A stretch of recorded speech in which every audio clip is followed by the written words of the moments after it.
Hello. Hi, guys. For those of you guys that don't know me, my name is Ashu. I am from the U.S. Woo, yay. So I'm just going to sort of introduce today's speakers. I'm also part of Hindu Student Council, for those of you guys that don't know. We're an organization based in the U.S. We're actually one of the largest Hindu student organizations on college campuses. We're actually one of the first ones to reach out to college campuses as well. We've organized over 20 national college level camp events. And we've held over 35 conferences. We've had over 180 seminars. So we've been doing a lot. And we're actually going to be hosting a Dharma conference in September. So we hope to see you all there. There's more details to come on that. And if you guys have any questions, feel free to ask me. There are also flyers outside on the table. So if you guys would like to take some of those. So without further ado, I'm going to begin today's kind of program. So I want to bring up Yajur, who's going to recap all the ideas that we kind of spoke about yesterday. So, woo. Come on, guys. It's the morning. You guys have to have energy. Namaste, everyone. Can you hear me? Yeah? Okay, great. So yesterday there's a lot few of us in here. Maybe a lot of us didn't wake up. Okay. Yeah. So yesterday we finished the day by doing a quick SWOT analysis. So we looked at our strengths, weaknesses, opportunities, and threats that affect us across nations, and that really kind of brought to my attention how every country is very different.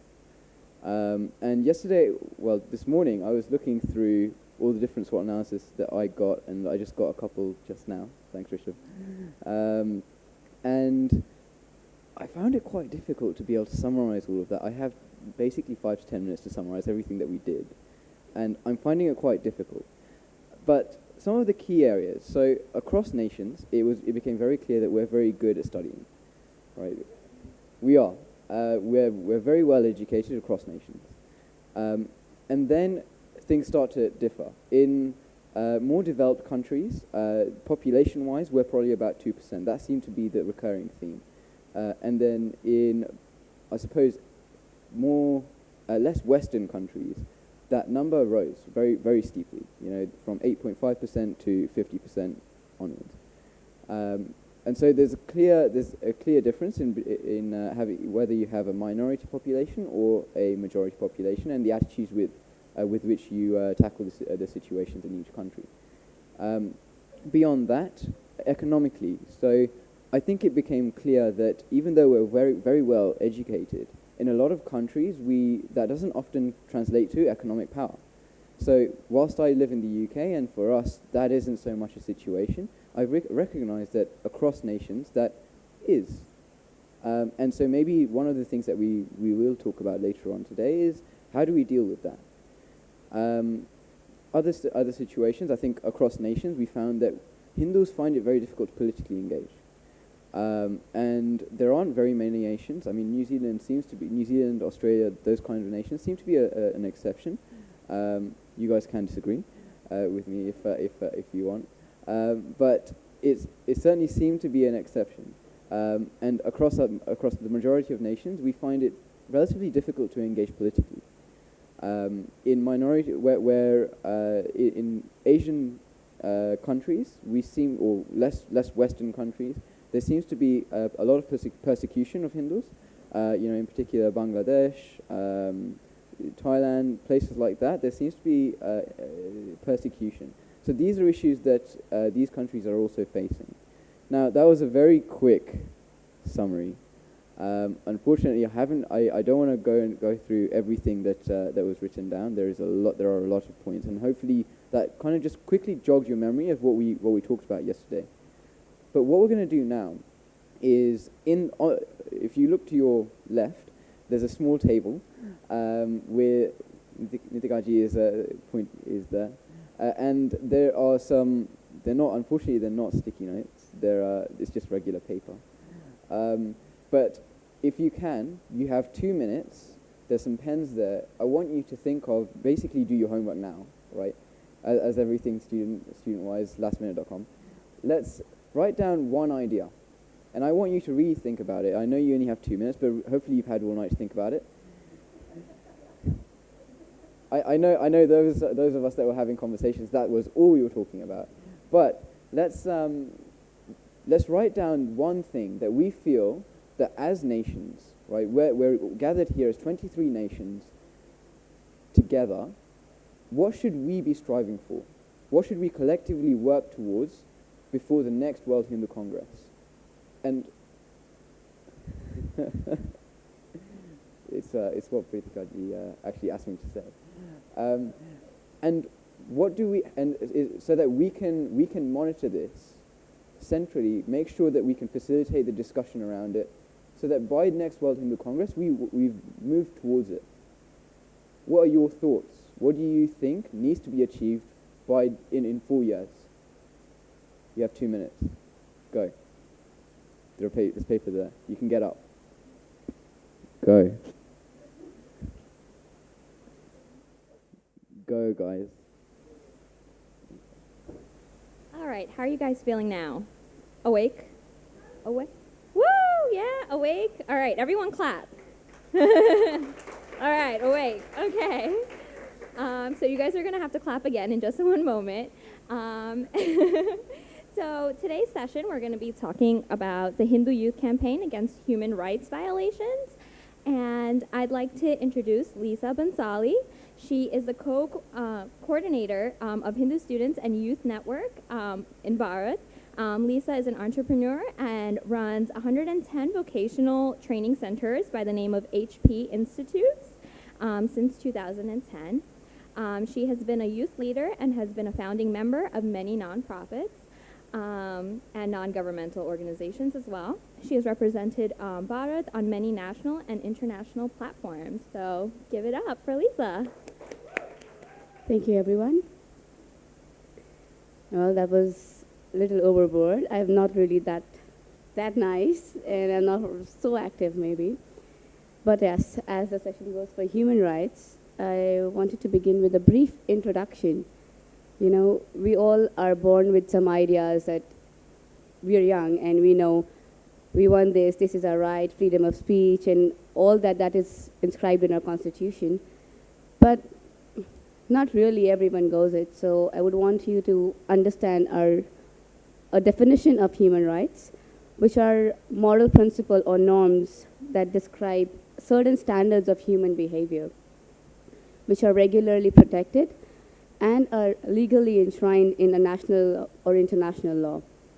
They are commonly understood as inalienable fundamental rights to which a person is inherently entitled simply because she or he is a human being. And these are inherent in all human beings regardless of their nation, language, location, gender, religion, ethnic origin, whatsoever any other status that persists. They're applicable in the sense of being universal, and they're egalitarian in the sense that they are applied similarly to everyone, right? But the doctrine of human rights has been highly influential in forming laws and regulations in various countries, and that grants freedom from unlawful imprisonment, torture, execution, unless in some specific circumstances, right? In this session, we will be acquainted with the real standing and reach of human rights beyond the Western societies, what happens in the real world. I'd invite Jayant Seetal on the stage. Jayant is from Netherlands. He is going to represent GHRD and how they look into the violations of human rights. I'd invite Mr. Wayan Sudan from Indonesia.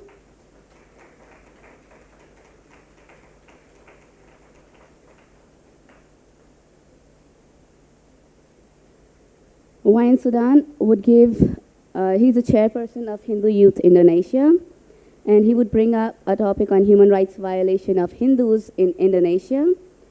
I'd like to invite Mr. Rashni Kher He is the founder member of Roots in Kashmir. He's from Bharat.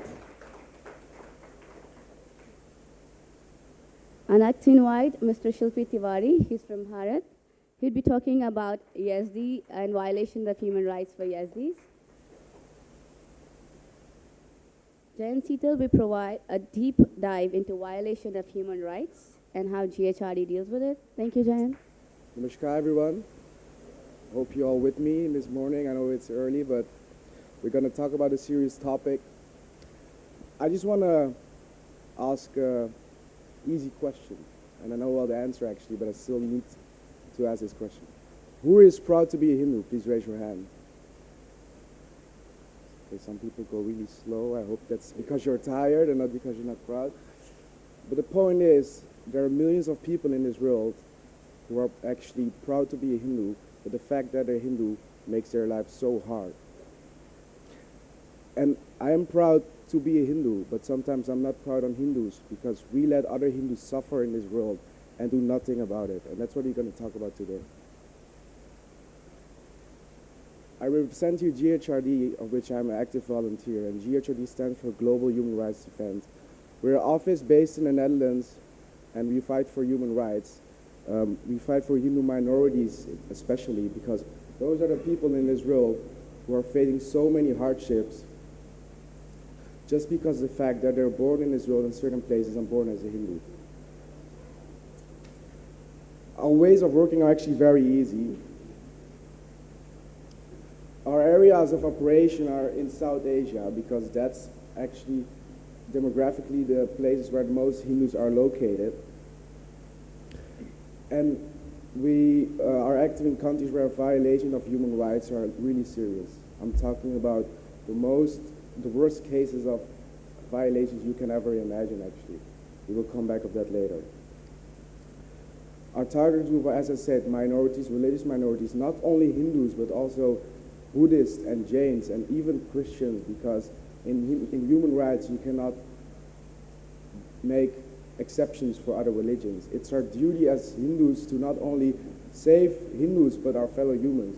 I mean, people back in the days weren't talking about your dharma as only save Hindus, save your fellow human. And we have a really easy approach, actually. We work from the grassroots level, that means bottom up. We don't work from the top to the bottom because in some countries you have so many diplomatic issues to deal with, and bureaucratic issues are even worse.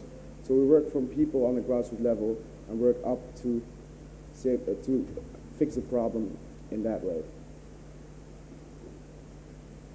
As I said, our head office is in the Netherlands, and we're mainly based there because of a Hindu group in the Netherlands was aware of the problems which are in Southeast Asia.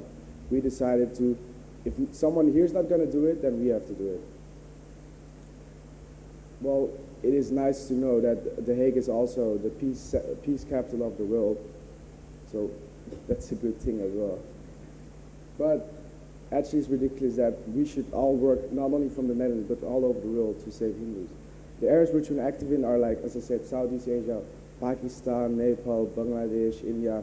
Actually, what was India before and is not now. Our three pillars for GHRD are human rights and monitoring and advocacy. That means that we go to, as I said, we work at grassroots level, but we also make sure and emphasize with the European institutions that these problems are there. Also in the Indian, in Bharat, and in the countries that we're active in, we try to promote the fact that these problems are there. Then we have human rights empowerment, which means that we make sure that people whose rights are violated are getting their cases done. And human rights education, it means that we make sure that people are aware of their rights. Because if you're getting violated, it's one thing. If you're used to because you don't know better, that's even worse. So now we're going to talk about Bangladesh. Bangladesh got their independence in 1971. Before that, as you all know, it was East Pakistan. Minorities make up 11% of the population of 160 million people. The Hindu population in 1947 in East Pakistan was 31%. People, please read this. The last consensus in 2012. Only 9% of the population there was Hindu. Imagine how many Hindus they have killed, or how many Hindus have to flee away. Hindus in Pakistan actually fear for their future. They don't know if they're going to be tomorrow for them. They live today, and today is pretty bad. And there's a systematic persecution against those Hindus. They don't get legal certainty. Who wants to fight for a Hindu there if you live in a country where you're the minority and people actually discriminating you on a basis that's not only with human assault, but also discrimination because of your social status in all the sectors of the society. As I said, there's a lack of security, which for me as a law student, it's really something weird to understand, that you live in a country where you don't have any legal security. Poor living conditions. They live in the back areas of the country because that's where they always were, and those are the less developed areas. And employment, as I said, is because they get discriminated on such a big basis. Now, the types of violations are even worse. We're talking about killings, torture, rape, and not just rape is something that's ridiculously bad, but we're talking about child rape. They take innocence away of our Hindu child. Abductions and forced conversions. I mean, they will take your sister or your daughter away, and it's like, now you have to convert because those are extremist people, extremist Muslims over there who do these things. So you have to be converted to Islam, or else they're going to kill you. Also, what the worst thing is, they grab properties. They grab your properties, your land, your house, everything what you've been working for all your life is just gone within one day. Now, if you just look, no, I'm going to do it differently. The yellow dots you see over there are places where the violations are the most. Point is, all those places are places where the concentration of Hindus is large. And all those places are places near to the Indian border. So what do? They assault Hindus over there so that they have three options. Or they flee to Bharat, where they're not welcome because the gates are closed here, and if you are even a Hindu minority or a Hindu refugee, you cannot get into the country. Or they get killed, or they get converted to Islam. That's how it works over there. Now we're going to talk briefly about Pakistan. It got their independence in 1947. Minorities make 10%. And the time of partition, it was 30% Hindus, and now it's only 1.2%. It's the same problems as in Bangladesh.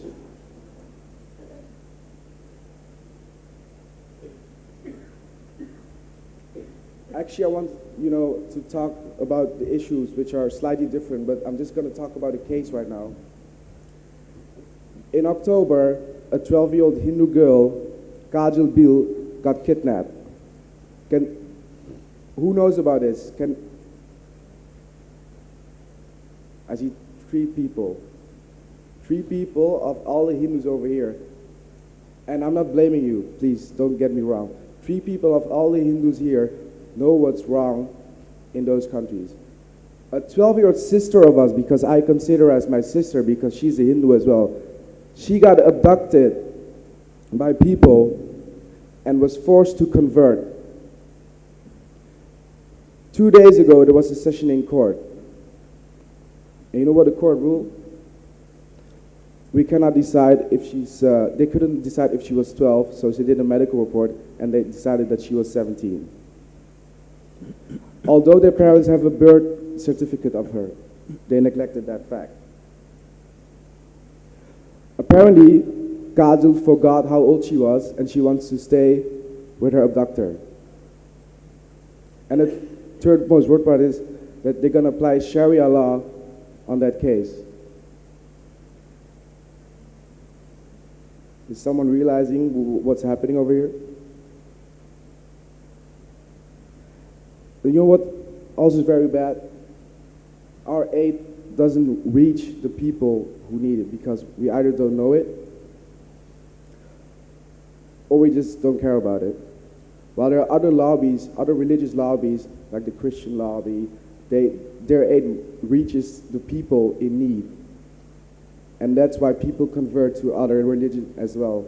Because if we don't gonna care about them, then we lose our own people.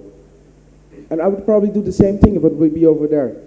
If my own community wouldn't think about me, and someone else would think about me, and care about me, and give me my securities I need, I have to think about, I have to feed my belly, I have to feed probably my children's belly, if I would have them. So that's the whole point here. And we Hindus, in those communities, in those countries, are even discriminating ourselves. So how are we going to help each other? How are we going to help our fellow Hindus if they cannot even decide who's fit to get help? Yeah, we can move. We were talking about the Ram Mandir yesterday, which is a nice initiative. But every year, thousands of our mandirs get destroyed in those countries. So I mean, it's one important mandir for us, but does it weigh up to all the other mandirs that we don't care about or that we don't know about? How we work is, as I said, on the grassroots level, and we try to work with those people in raising awareness and also fighting cases for them. That is why we also need funding, which I'm not going to talk about because I have 2 minutes left.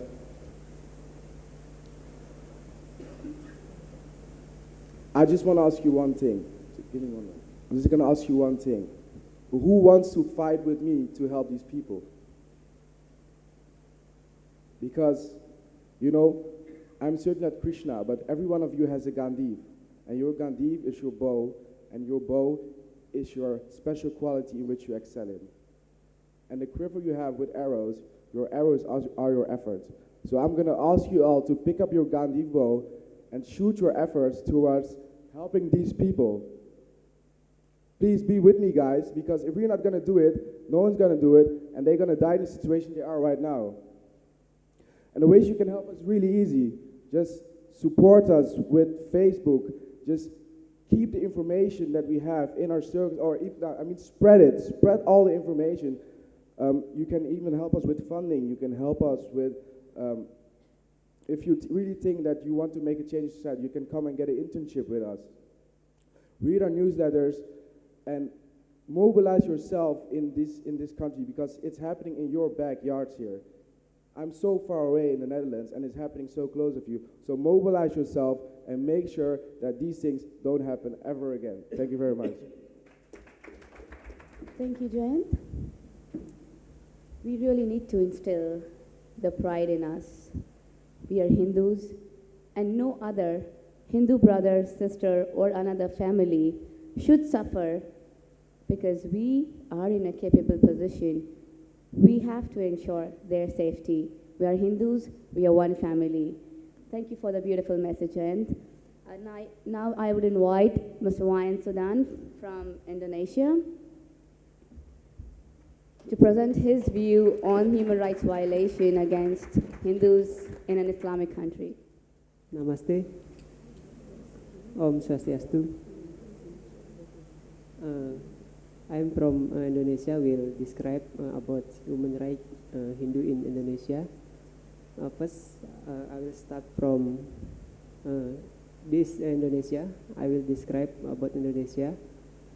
Indonesia is a very large country, very many islands in Indonesia, and then Hindu all over island, especially from Bali.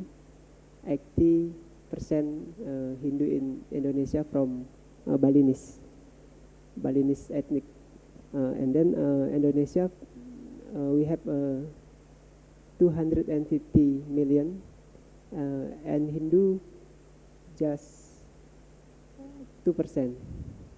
This is based on government statistic, but based on our Hindu Council, about 5%.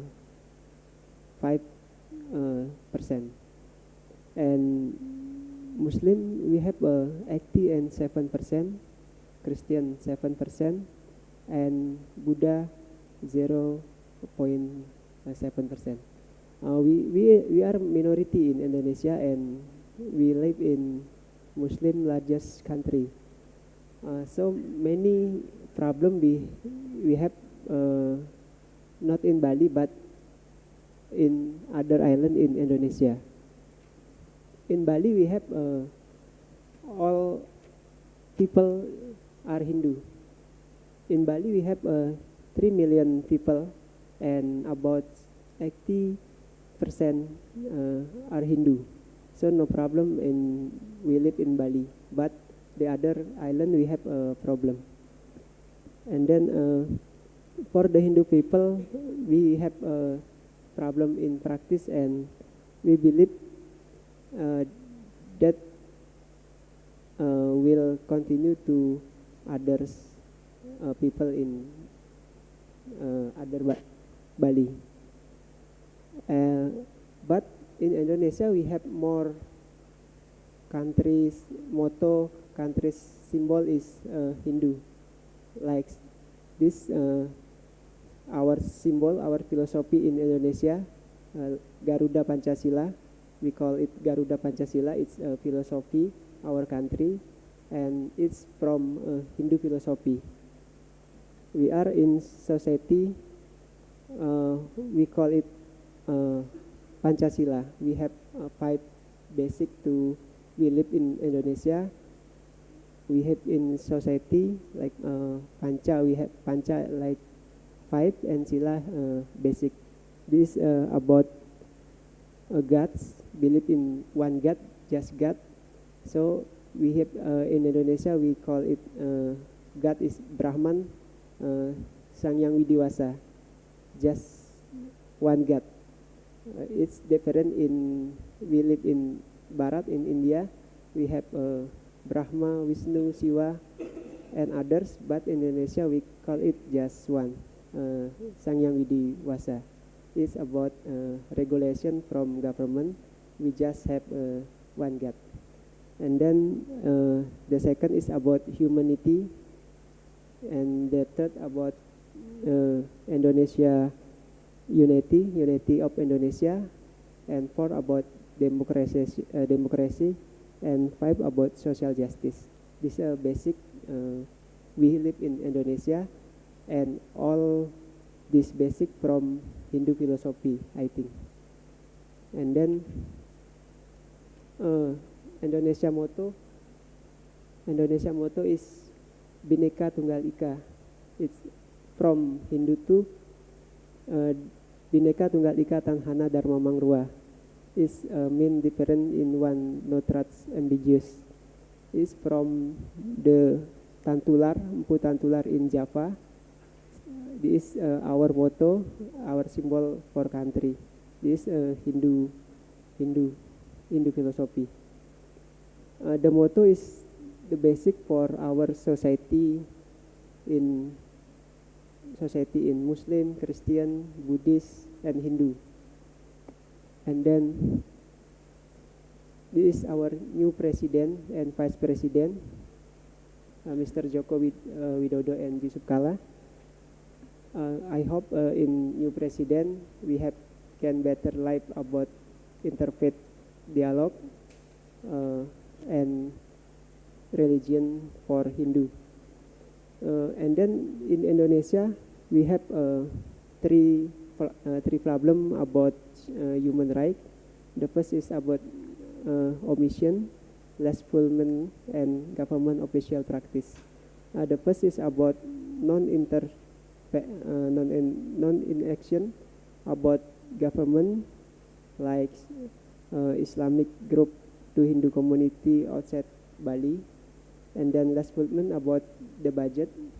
We have Hindu activity from government budget, and it's very less. And then government official practice is about administration. Government not full to support Hindu people in Indonesia about administration like ID card and school education for our children. And then this is about some example. In Bali, there is no issue for human rights. We are a majority in Bali Island. But outside of Bali, we have a province who is many people Hindu, like Javanese, Sumatra. Sumatra, we have Indian people, Tamil, like you are in Sumatra. We have Dayak, Kaharingan in Kalimantan, and then we have Toraja in Sulawesi, and Tual in Maluku. So many people, not just Bali, not like Tamil, but many people from local community in Indonesia. That's we have a problem about human rights. The few cases which categorized of human rights like temple. We have a temple in Hindu minority, Muslim majority. We have many temple and many Hindu people was attacked by others. We have some Hindu people who live in just about 50 or 100 is very minority and attacked by Muslim and other people. It's happened by one or some people, so it confronts ethnic or religion issue. This happened in Indonesia. And then religion conflict or ethnic conflict come from horizontal conflict of community. Like one person, children Hindu, one people Hindu make conflict with Muslim or non-Hindu people. It's make to be ethnic conflict and all of community, conflict of community horizontal. But it's 2%, just 2%, but it will make all community Hindu and Muslim, for example, or Hindu or Balinese with local community. It's all village, all community will conflict. But it happened just 2%, caused by 2%. It's happened. And then our action, this is our action. We make a dialogue, which interpret dialogue other religion in Indonesia, religion, other religion. We make attending this with event with Hindu, Muslim, Christian, to make a partnership, to make event in conflict area or in our city, to make a partnership with others. This make I will do it. And we know in political parliament we make some people for Hindu to be a parliament, and we support him to encourage budget for our community, especially Hindu community and Buddhist community. Hindu and Buddhist like brotherhood in Indonesia. And then we hope from this conference, and we have this issue in Indonesia will to be networking. We have developed networking to others people, to others organization in the world. And we have culture to others people in Indonesia or the others country. This I we hope can, and we do it in Indonesia. I think it's about human rights in Indonesia. I'm sorry for not complete data. This because so many human rights in Indonesia, and we have it's just sample on not complete data. I think after this conference we have communicate and to others in forum, online forum, we can sharing what's we have a data to others.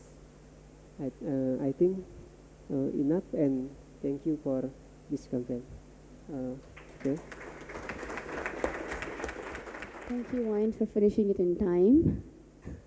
That's one. But I don't know how you felt when he said what's really happening in Indonesia. You know, to me it appeared it's a very strategic move. Indonesia, where everything comes from Hindu, Sanskriti, from, you know, they use Sanskrit language for their mottos.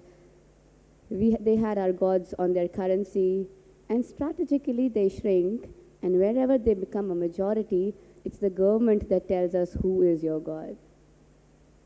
I don't know how you felt, but to me it was like, if we let it continue, we would have government telling us the age of your children, your own age, your interests, what you really want to, irrespective of whatever really it is.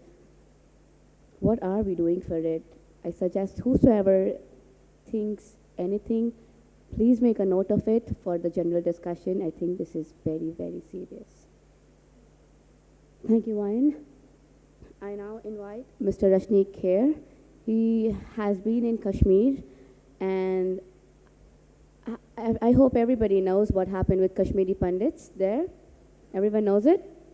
Yes? He would throw light on what happened really, because he was there and he was forced to move out. And they found his roots in Kashmir, and they would really explain the first-hand view of it. Thank you. Namaskar. Am I audible? Thanks to everyone for coming. It's early Saturday morning, so it's a little difficult to wake up and attend the conference. Okay, I would ask a question before I start. How many of you know the genesis of the name Kashmir? Can you raise your hands? Those of you who know. Not many, I would say. Now that's where we start. Kashmir comes from Kashyap Rishi, the father or the progenitor of the humans who live in not just Bharatvarsha, but possibly across the globe. All our gotras come from him. So when people tell us, or people tell you, oh, Kashmir, it's a Muslim majority area, it should be given to Pakistan, or if they are seeking independence, why not? The voice of the people is the voice of the God. You should tell them that look at the name Kashmir. It comes from Rishi Kashyap, and it was the fountainhead of Indian civilization. Now, I'm quoting, can we move to the next?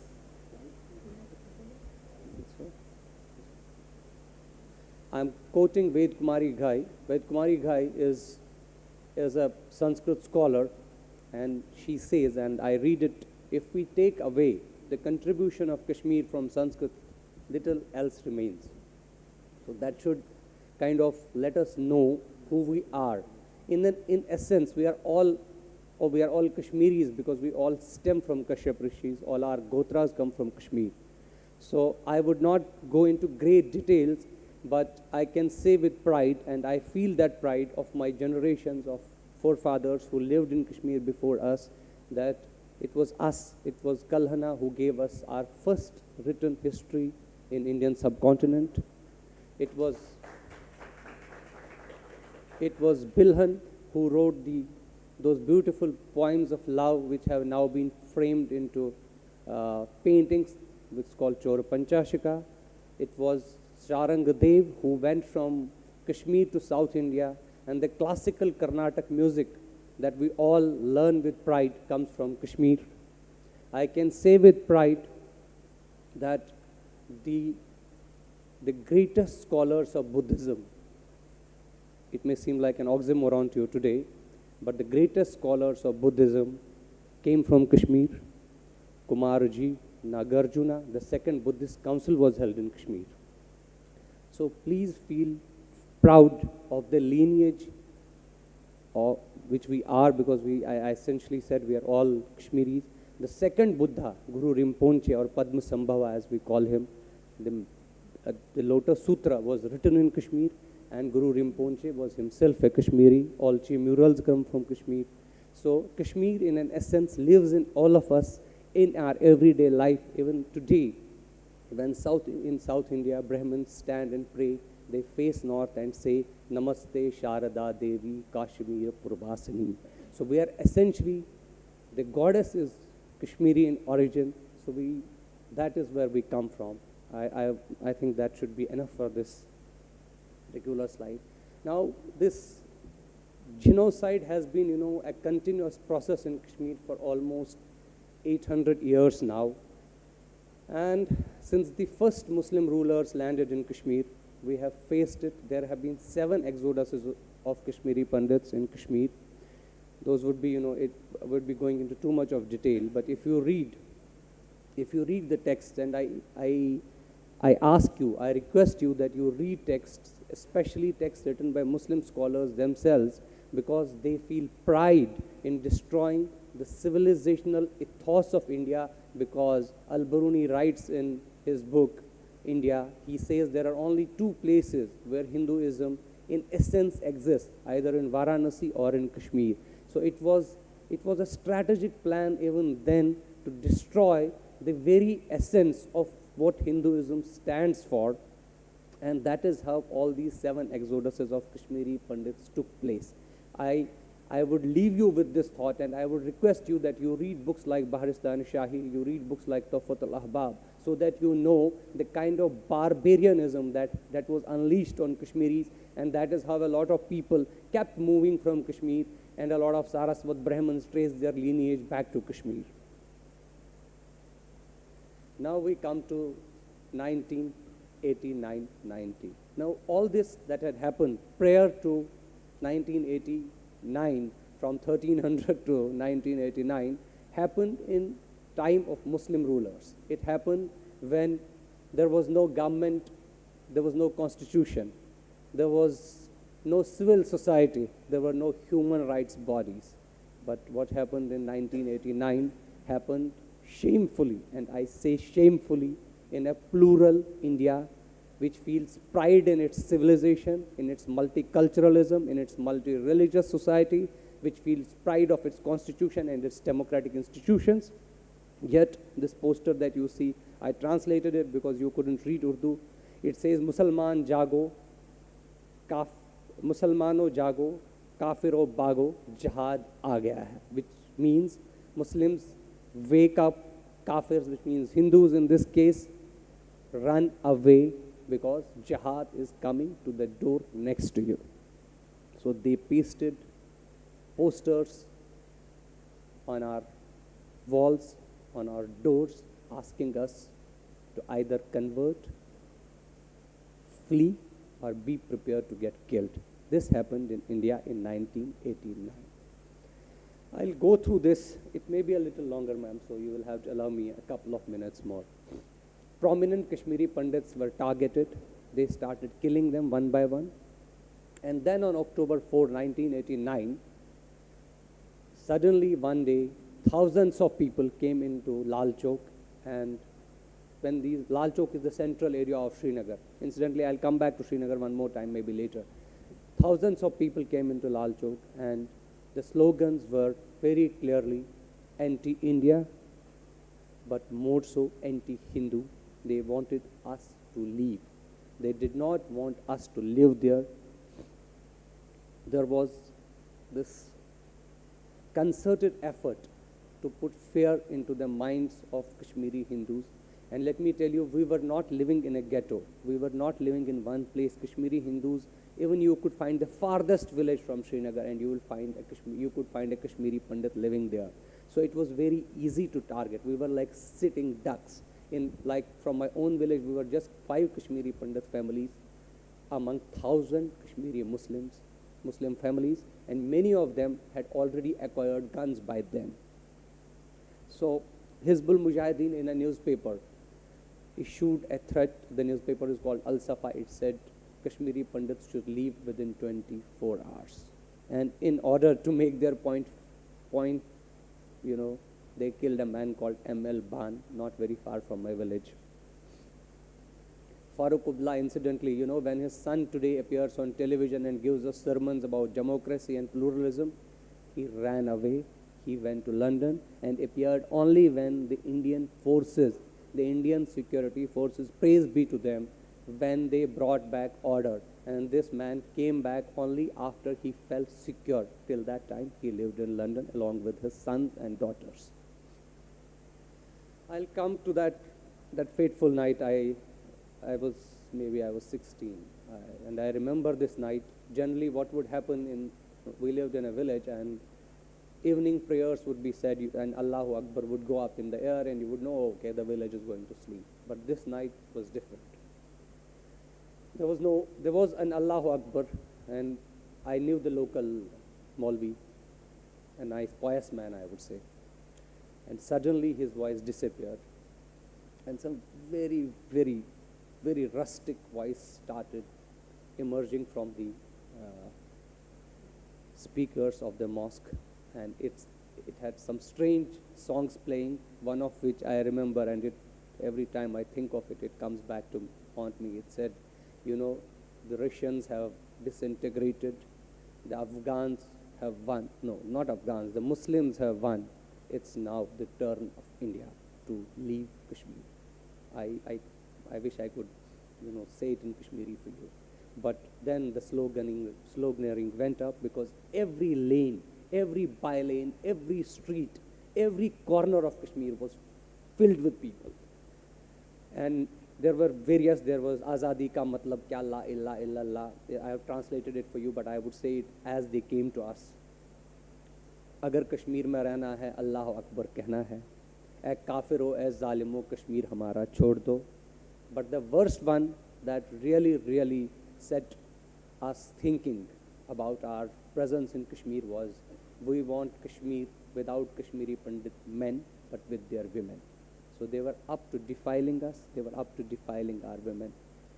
I remember my own mother, my aunts, and we had 2 small sisters from my aunt. We put them into kitchen, and we put a canister of kerosene oil next to them. Said, just in case they come, please burn yourself, because that was the only way left out to us. So after this, most Kashmiri Pandits started packing their bags. They said, enough is enough, we cannot live. There was no government, there was no police. In fact, most of the policemen were on their side. And we read about ISIS, and suddenly the Western media starts getting, jittery. Oh, they cut somebody's head. This is barbaric. But we had worse. There were people getting chopped on sawmills. There were people whose genitals were mutilated. There were women who were raped, and after being raped, they were cut into small pieces. So this barbarianism that we have seen in those years, in those months, I would say, was far, far worse. It would put a Taliban or an ISIS to shame, and I will name these people who did this barbarianism.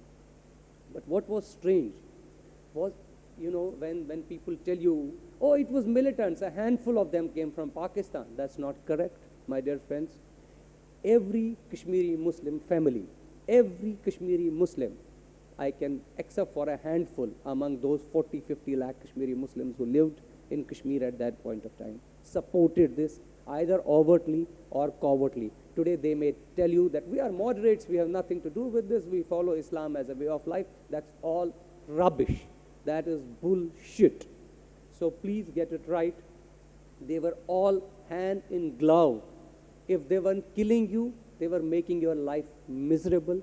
They were making sure that if not today, then you will leave tomorrow.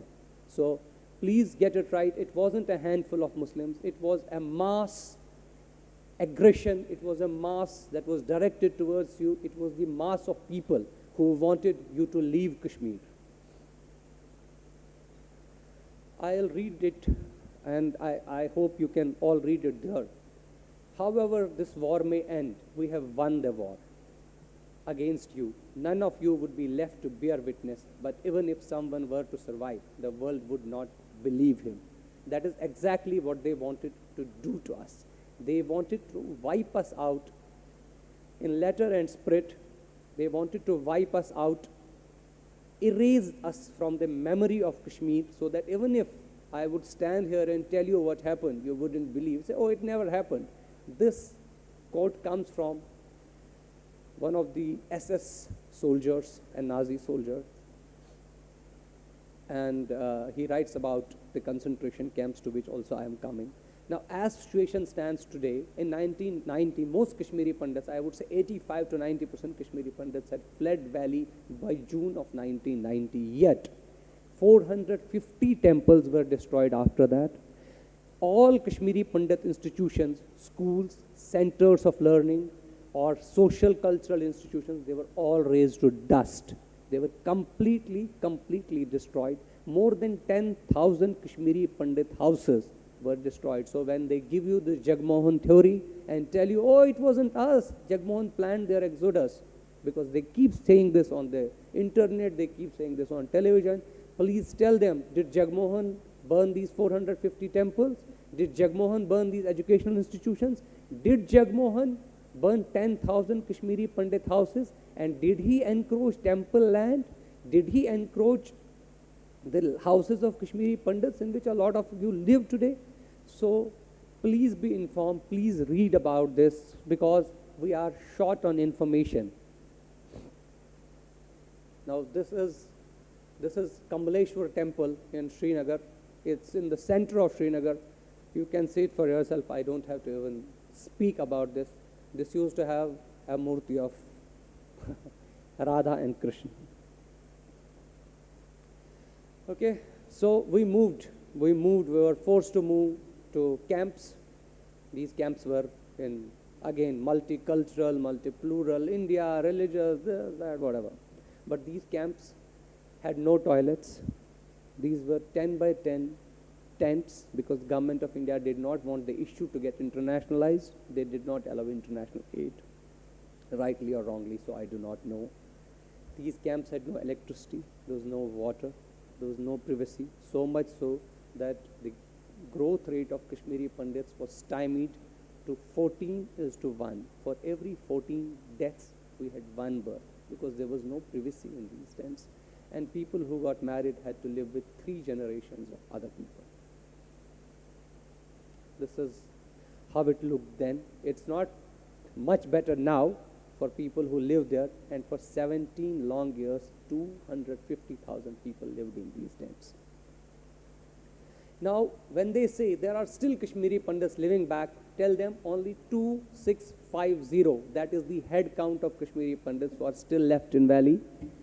And the ones who were left back, who did not move for whatever reasons, either they were too poor to move, or they had land, or they thought maybe we'll survive this one, they faced massacres. I am mentioning only 3, there were 7. Vandhama massacre, there were 23 Kashmiri Pandits killed. There was Sangrampura massacre, and then there was Nadimarg. I'm not going into others because it would take a lot of time. My time is anyways up. But in Vandhama, they killed even a 3-month-old boy. And then they came next morning to say, oh, we'll cremate these bodies because it makes good PR. But this lone survivor in this massacre told my friend Rahul Pandita, who has written this book called Our Moon Has Blood Clots, please, please, please read this book.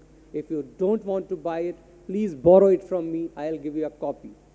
Please read this book called Our Moon Has Blood Clots. It is a memoir by my friend Rahul Pandita, and it mentions about the exodus of Kashmiri Pandits. So he says to Rahul, he says, when they tell you that we'll cremate, I told them, kisi ko bhi in dead bodies ko haath nahi lagane dena. There's an expletive which I would not use. And because when these people, these terrorists came to kill them, It was Shab-e-Qadr. This is the night in which you spend the night in the mosque. And there were already loudspeakers on in the mosque. They raised the voice of these loudspeakers so that you could muffle the noise coming out of shooting of these bullets. So that is the barbarianism that lives in Kashmiri Muslim mind even today. Now, who are these killers? There are two on your screen. I don't know if any one of you knows them, but please do a Google search. One of them is Bitta Karate. He has killed more than 40 Kashmiri Pandits and even 3 Muslims, but he has accepted on tape killing 20 Kashmiri Pandits. He is let off by the Indian government because the prosecution says they could not build a case against them. I have friends here who with me have campaigned a lot to get this man re-arrested and reopen cases, but to no avail. But worse is this man, Yasin Malik. I don't know if you know about him. This man is feted by India today as the youth icon. This man was an IB asset also for some time. I have no shame in saying this, and I'm not afraid of saying this, because IB believed that my time is over. But I must tell you, please understand that this man met Lashkar Chief Hafiz Saeed twice, and no action has been taken by Indian government on him. I leave you with this picture so that you can think about it. Thank you very much for your time and attention. I'll leave you some seconds so that everything sinks in. We've not been there, luckily. We did not face it. But it's sad that in spite of our presence, our fellow people suffered such a fate. I know because of the audience, he did not really go into the worser details, but from people who I have also had a conversation, who have been there, worked in the valley for 9 months, 9 years, 10 years, they were working as swam sevaks, and when they tell you the stories of how they would let a woman rape herself, was embarrassing. It's the worst act of barbarianism that I could ever think of. That split open the father of the girl, put his lungs and heart out, shove it in his own mouth, and ask the girl, if you do not let everyone rape you, of like 10 people, the same would be done to the other brothers or the surviving members of your family. You have no consent. You think it's better, let them rape you. I do not know how to explain the pain, but that's the worst I could ever imagine for any person, any member living who has to survive after that. I'd now invite Mr. Shilpi Tiwari, who would be speaking on the Yazdi genocide. Our speaker, Barshank Kheder, who's a Yazidi, she could not be here. So Mr. Shilpi Tiwari has taken on him to present the story of the Yazdi genocide here, and thank you for doing it for us in the last minute. And should we have the video first, or should we have this presentation? We have a video also where the Yazidi parliamentarian speaks about their plight. So, okay, so we'll have presentation straight from the horse's mouth. Please, Darwish. We have 6 Yazidis. Incidentally, if you hear their names, they are all Arabic Kurdish names. So it is deceptive.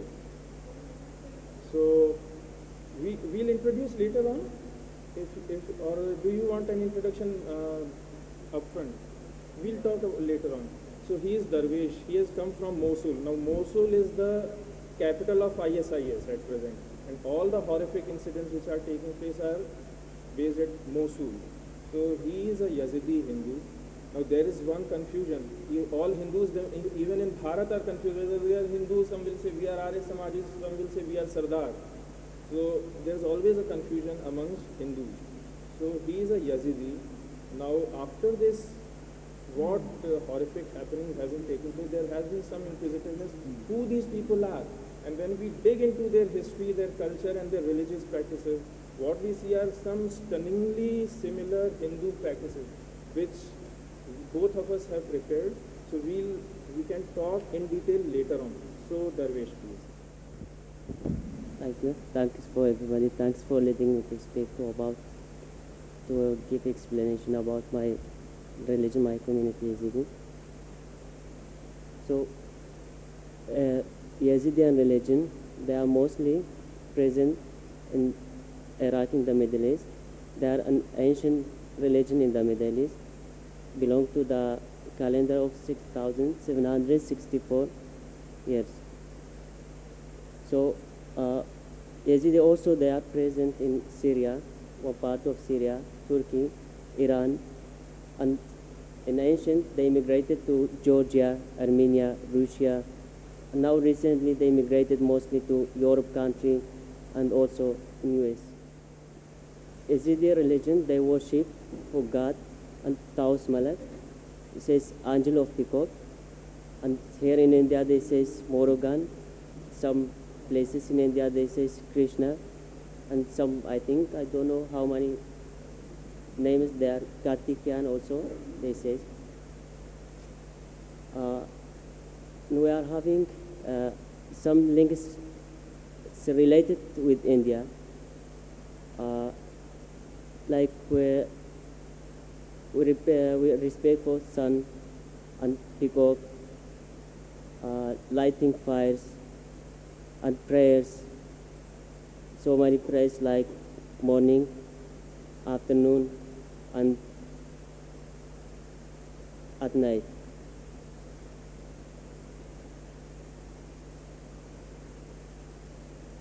We are having the main temple is called Lalish. It is situated in north of Iraq, in Shekhan city. There's so many similarities between Indian temples, especially Morogan temple and Lalish temple.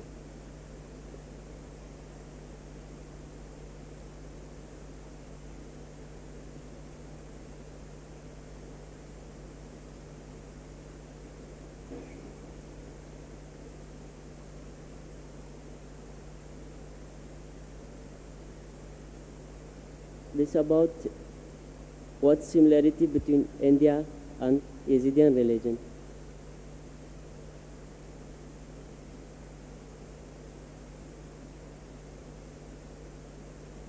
This also is between same and snake in India and how we respect snake in our religion also.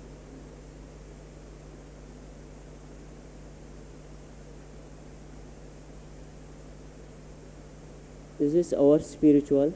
He is visited to Morogan Temple in USA in 2014. Only before 1 month visited there. So we are planning to visit to Indian temple also, to come here to visit India.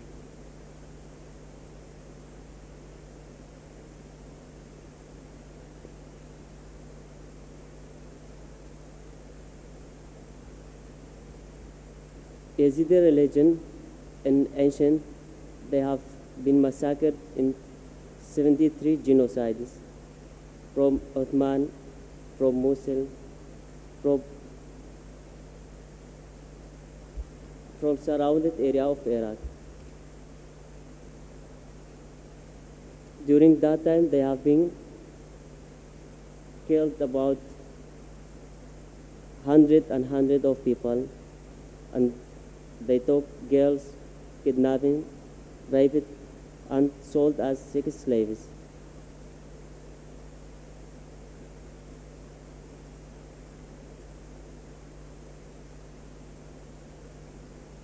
That in ancient, it was only became like an old story. So nobody, no United Nations, no anyone was talking about that. And nowadays, the same story is repeated again as a reality.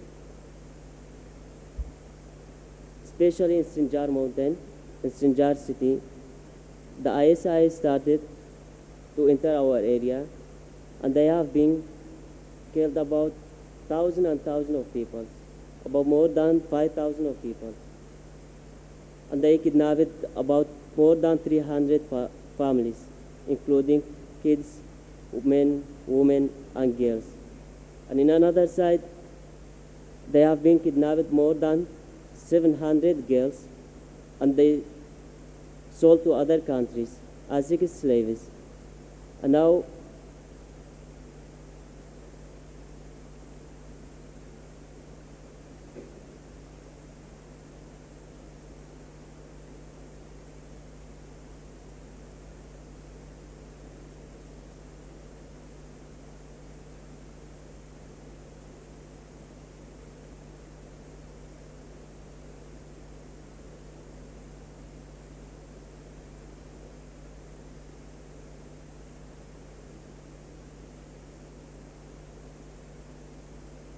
Now, as we want just to save this, our girls from ISIS, which they are shouting every day, nobody knows where they are situating now.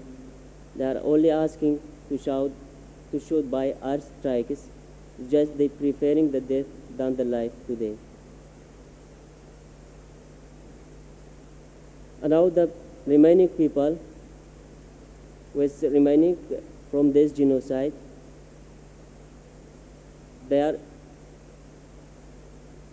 are in refugees in Kurdistan, so they are suffering from cold, from food, from everything. And some people, they are surrounded in Sinjar mountain, still they are not rescued. And all IS are surrounding that mountain.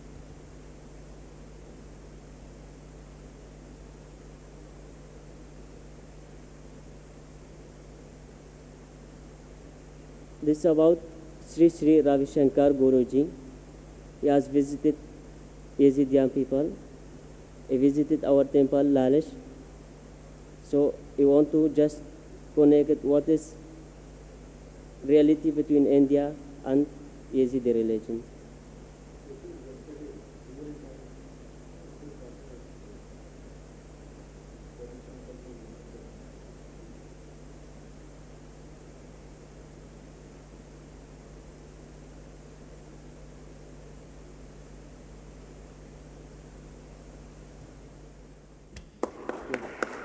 Thank you. So these people, they call my wife Mama, so rather than ma'am. So I'm like their parent. So there are so many things which need to be explained. First thing immediately which comes to our mind is whether these people are Hindus. Who are these people? Because their name is so much like any other Mohammedan character. And I don't use the word Islam because that word is very surreptitious. It is Mohammedism, and everybody should use the word Mohammedism only, because by taqiyya these people have started using the word Islam in the last few hundred years just to befool all others, liberals, moderates, and other fools, to say that we are the peace-loving people, and this is how they spread their peace. So Yazidis, they are pre-Abrahamic people from Middle East, and their history says that 6,000 or so years back they had been to India. After what we say Pralay, they say that after Pralay, the forefather, which we call Manu and they call Nu, he landed in India, started his whatever the human race is, and then some time back, again some 4,000 years back, they returned to Iraq, Sinjar area. So that is the core heartland of Muslim world, Mohammedan world. Now, they have been subjected to 73 genocides based on the fact that there are umpteen reasons for them to hate Yazidis. One being they don't believe in the book, either of Jews or Christians or Bible, Quran. So they don't believe in Torah, they don't believe in Bible, they don't believe in Quran. So that's a big heresy for all the people of book. So all of them at different points of time, they have committed genocides on them. They don't believe in the messengers of which they claim 73 prophets and 1 lakh and 20, so many n number of prophets. They respect them as any Hindu does. He respects any learned person, but they don't believe in them. They respect the prophets, but they don't believe in them. They don't believe in the last judgment also, which is essential for the Mohammedan or Judaic practices.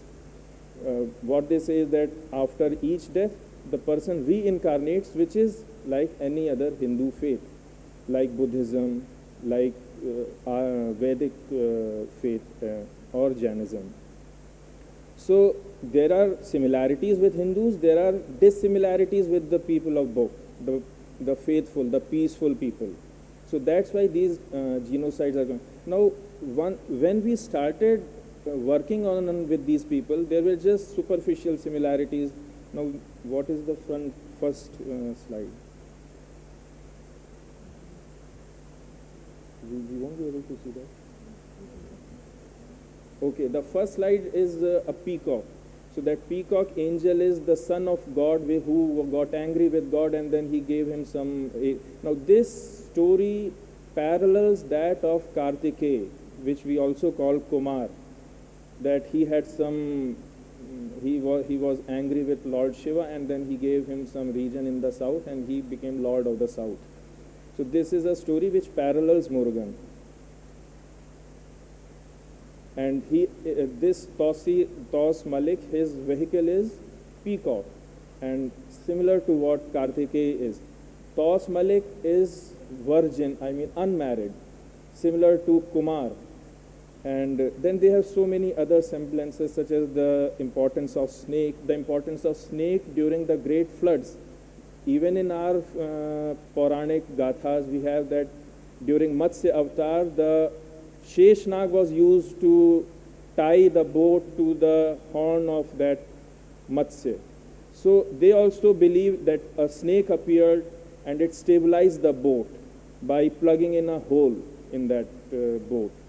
And but these are superficial, historical, we won't say mythical because we consider it historical. So historical facts. Then there are some spiritual facts like reincarnation. Reincarnation, which is very essential to our Hindu thought. And what I came to know last night is that they use Raksha Kavach, Raksha Bandhan, they use Tika, which they call Ark, they use Artis, they use Diyas to worship, and they use circumambulation of their gods. They use, then they are idol worshippers. And most important of all, which I found was that they use Janevu. Only some of the priests who are engaged in religious activities, they wear this Janevu. They don't know the name of it.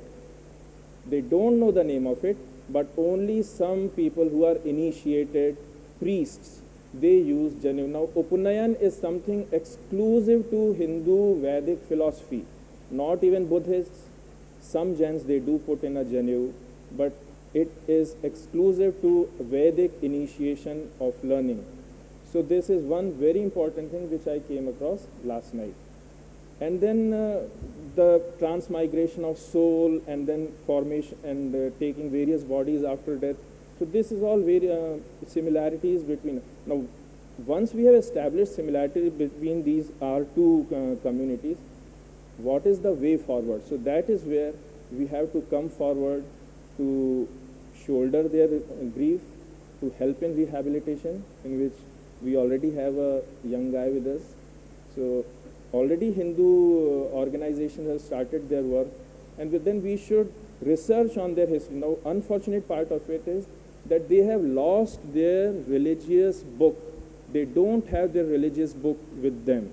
This is something unacceptable.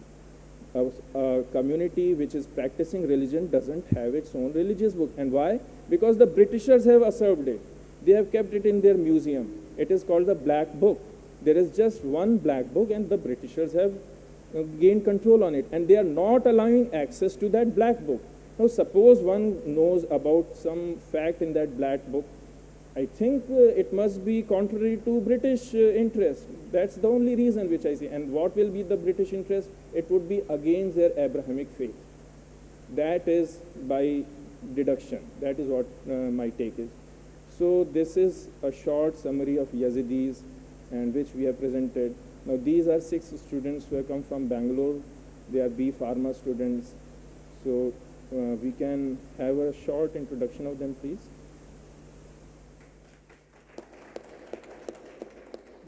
My name is looking like Muslim's name, but you know, in the past we was like some type of forest was there. We have to take in like Muslim's name in the past was there like that.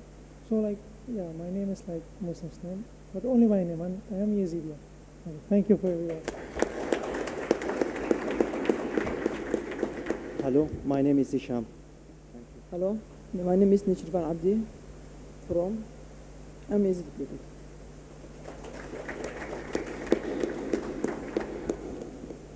Hi to everyone. My name is Rabah Mirza. Maybe when you hear my name, people will think that I am Muslim, but we can select our names like according to Yazidis because they select our names by force. But name is it Muslims, but I'm Yazidi. My life is Yazidi. Thank you. Namaste for everyone. My name is Aus. I'm from Iraq. I am Yazidi people. Thank you.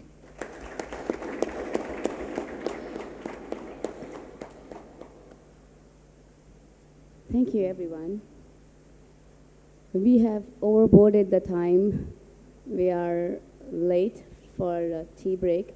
But I think after such stories of pain, we are not really hungry, so we decided to cancel the tea break. Is it okay with everyone? Thank you.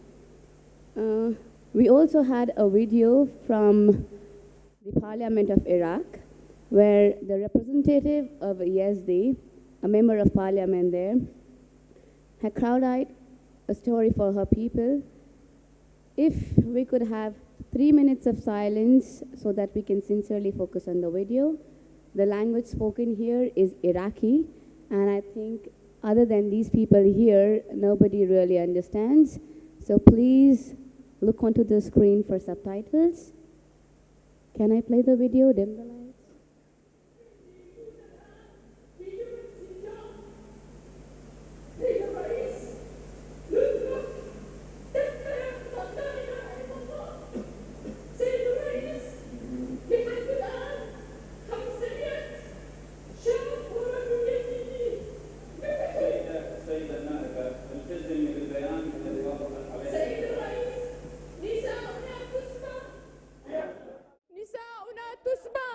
وتباع في سوق الرق رجاء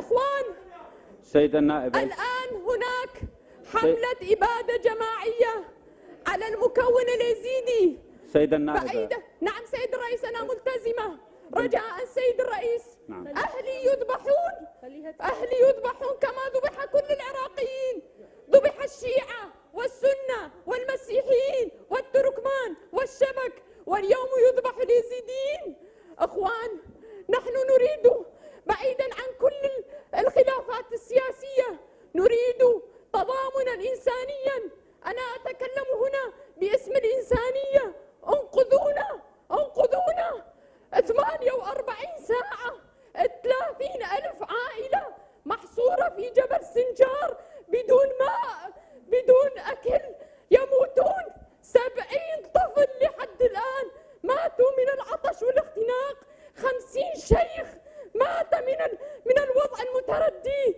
نساؤنا تسبى جاريات وتباع في سوق الرق سيد الرئيس نطالب البرلمان العراقي بالتدخل الفوري لإنقاذ هذه المذبحة 72 حملة إبادة جماعية على اليزيديين والآن تكرر في قرن 21 نذبح نبيد يباد دين كامل على وجه الأرض أخوان أنا أناشدكم باسم الإنسانية أن تنقذونا سيد الرئيس أريد شكرا جزيلا شكرا جناب النائب السيد عباس البياتي شكرا To India soon. We invited her, but she couldn't make it. She was supposed to be in this conference. Yes, but she has consented Yes. because of those She could not problems come for with, other yes. reasons, but she really wanted to be here. The video showed us of the plight. We have heard firsthand encounters. We have Yazidis amongst us. Girls as young as 3 or 4 years of age are being sold out as sex slaves in open market. And this is all happening in 21st century where we think it's all cool, the world is good, we get good food, get clothes. We sit comfortably here in this conference and sit and discuss their plight with actually maybe a bit of pain, but pretty much we are very, very comfortable.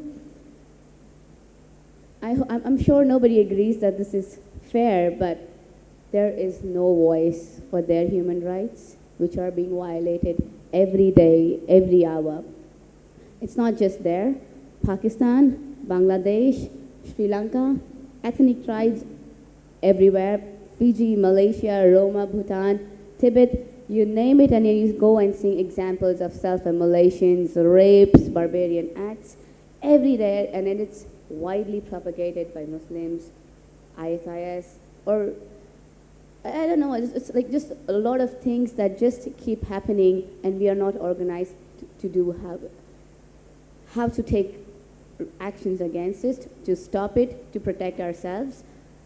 So I would request whosoever wants to volunteer for our human rights session to take a way forward. Please catch any of us during the lunch break and give us your names where you can volunteer.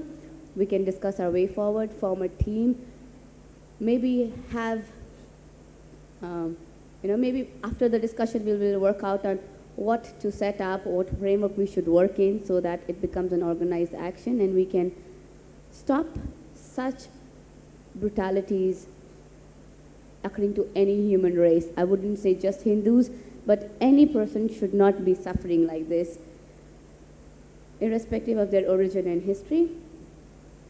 And so far, we'd have to work out on Hindus who work in the areas of human rights, know their numbers, work on focusing on safeguarding the rights of the community, Hindu community especially, to figure out who are the key people who secure positions, senior positions in such organizations, what percentage are we in those organizations, how are we encouraging our generation in this field, what kind of language like you using, not like in the terms of linguistics, but is the current terms or our language, are we working in the framework in line with the frameworks inscribed in human rights organizations and their books and constitutions?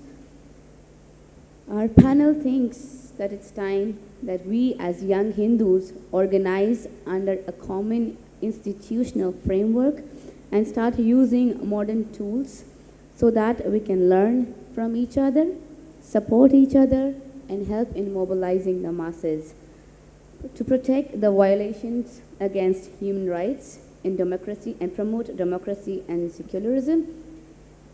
So please, in the next HSY action plan, we would like everyone to participate. And with this, I would like to end the session. Feel free to catch us in the lunch break, and if you want to volunteer and discuss anything. Thank you. We've taken so much of your time and canceled your tea breaks, but thank you so much.